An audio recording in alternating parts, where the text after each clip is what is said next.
तो मैं हूँ रणदीप सिंगर और लेकर आ गया हूँ आप लोगों के लिए कुछ धमाकेदार जो है बॉलीवुड की खबरें। जो खबरें आपको सुनाऊँगा और बताऊँगा इस वीडियो में कि कौन-कौन से एक्टर के, कौन-कौन से मूवी के ऊपर या क्या-क्या लेटेस्ट गॉसिप है, कमेंट्स हैं या उसके मूवी के ऊपर क्या अपडेट्स आए हैं, सब बताऊँगा। बने रहिए मेरे चैनल में और इसको सब्सक्राइब कीजिए अभी नहीं किया तो और लाइक कीजिए, शेयर कीजिए, कमेंट करते रहिए। पहला खबर है नीतीश तिवारी के रामायण के ऊपर। मैं बता दूं कि ये मूवी जो है एक बहुत बड़े बजट पे बन रही है। इसके बजट के बारे में कोई ऑफिशियल डाटा तो नहीं आया है, लेकिन ये ऐसा जरूर बताया जा रहा है जो कास्टिंग को अगर केवल देख लें, जिसमें कि रणबीर कपूर काम कर रहे हो, सनी पाजी काम कर रहे हो और यश काम कर रहे हो, साई पल्लवी हैं, तो आपने मान के चल सकते हैं कि बहुत बड़े बजट की मूवी बनने वाली है। और सबसे बड़ी बात, जो बीएफएक्स जो है नमित मल्होत्रा, जो डीएनईजी के प्रमुख हैं, जिन्होंने बड़े-बड़े मूवी जो है हॉलीवुड के पिक्चरों में उन्होंने बीएफएक्स दिया है, जैसे इंटरस्टेलर हो गया, ड्यून हो गया, ओ ओपेनहाइमर हो गया, फॉरेस्ट गंप ऐसे जैसे मूवी में काम किया हो, तो वो मान के चलिए कि एक बड़े बजट की पिक्चर हो सकती है। ये पिक्चर 2026 और 2027 में पहला पार्ट और दूसरा पार्ट रिलीज होगा। पहले 3 पार्ट में बन रहा था, अब 2 पार्ट में बन रहा है। लेकिन खबर ये है और आपको नमित को जानते ही हैं कि वो 7 ऑस्कर अवार्ड उनको मिल चुका है।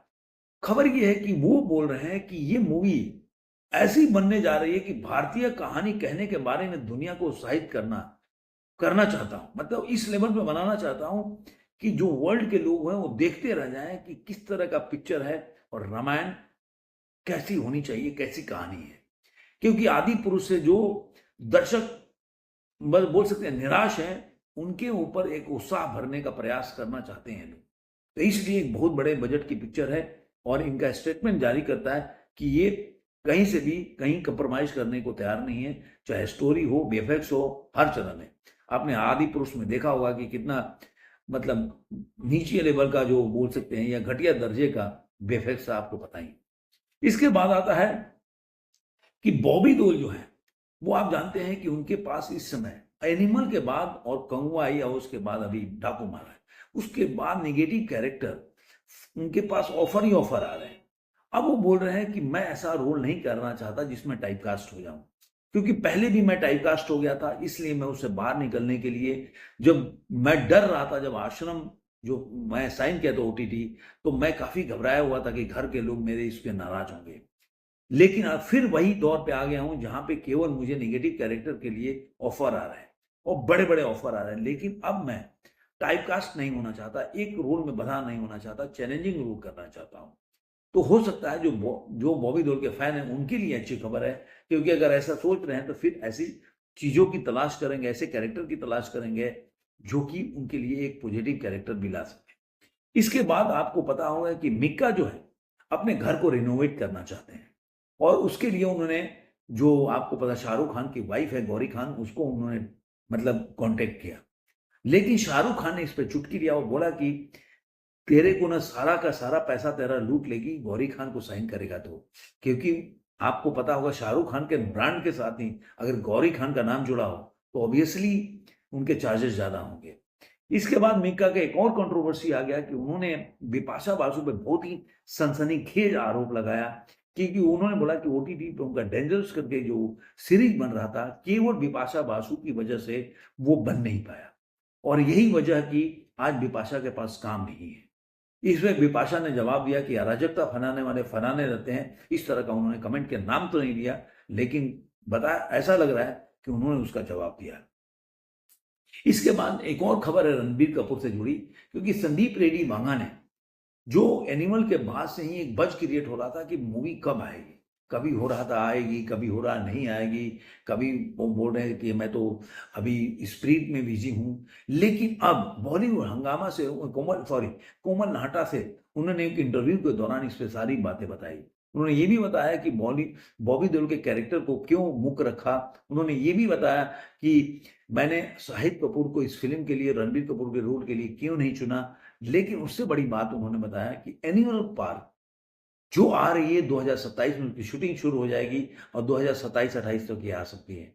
उन्होंने ये बोला कि रणबीर कपूर जो कि केवल पहले वाले पार्ट में केवल विलेन से लड़ रहे थे, दूसरे वाले पार्ट पे 2 मोर्चों पे फाइट करना पड़ेगा। एक तरफ पुलिस होगी और दूसरी तरफ उनके विरोधी लोग होंगे। तो ये होने वाला है एक एनिमल पार्क जो होगा बहुत ही मजेदार और बहुत ही रोचक और खतरनाक होने वाला है, उन्होंने ऐसा बताया। इसके बाद छावा का जो बता दूं बॉक्स ऑफिस कलेक्शन है, अपने आप में दोहरासा है कि इसने 16 दिनों में, जो 16वां दिन है उसमें उसने कमाई कर लिया है 594 करोड़ और 50 लाख रुपया पूरे वर्ल्ड वाइड में कलेक्शन किया है। 17 दिन का देखा जाए तो इस मूवी ने 25 करोड़ कमाया है, जिससे कि इंडिया नेट में इसकी कमाई हो गई है 594 करोड़।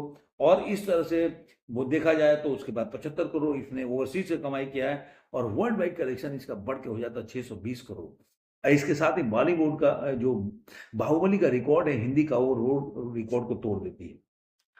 इसके बाद मैं बताना चाहूंगा कि एक इंटरव्यू था कोमल नाहटा के साथ एक और यश का, तो यश से पूछा गया कि भाई अगर आप प्रभास बनना चाहेंगे तो कैसा लगेगा, तो उन्होंने बोला कि मैं तो यश ही बनना चाहूंगा। हाँ, उन्होंने जरूर बाहुबली की तारीफ की, उन्होंने बोला कि बाहुबली जो प्रभास की मूवी है उसने साउथ इंडियन मूवी को एक नया एज दिया, जिससे कि पूरे भारतवर्ष में फेमस हो गया।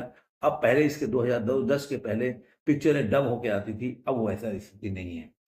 तो इस तरह से यश की पिक्चर आप जानते हैं टॉक्सिक आ रही है, उसके बाद अभी उसके ऊपर तो कोई खबर नहीं है KGF 3 पे, लेकिन टॉक्सिक उनकी काफी मोस्ट अवेटेड पिक्चर है जो कि इसी अप्रैल में रिलीज हो जाएगी। गीता मोहन दास की मूवी है और काफी लोग वेट कर रहे हैं। उसके बाद एक और खबर आपको बता दूं कि बागी 4 का जो अभी बर्थडे था उनका, क्या नाम है, अपने जैकी श्रॉफ के बेटे जो है टाइगर श्रॉफ का, और उसी पे मोशन पिक्चर हुआ, या हाफ फेस उनका दिखता है और पूरे ब्लड से सना हुआ है। तो देखते हैं बागी 4 जो है उसका भी रिलीज का डेट आप बोल सकते हैं कि इसी संजय दत्त सोनम कपूर 5 सितंबर 2025 को रिलीज होगी। और इस पोस्टर के साथ लिखा हुआ है कि जिस फ्रेंचाइजी ने मुझे अपनी पहचान दी, एक्शन हीरो के रूप में पहचान दिया, मैं उम्मीद करता हूं कि 8 साल के बाद वही प्यार मुझे मिलेगा। उन्होंने आगे बोला कि अब वो नए तरीके से बागी 4 में आने वाले हैं, दिखने वाले हैं। तो ये कुछ खबरें थी। आपको ये खबर कैसी लगी जरूर कमेंट बॉक्स में बताइएगा। फिर मिलेंगे ऐसे किसी वीडियो में। आज का अंत में इतना है।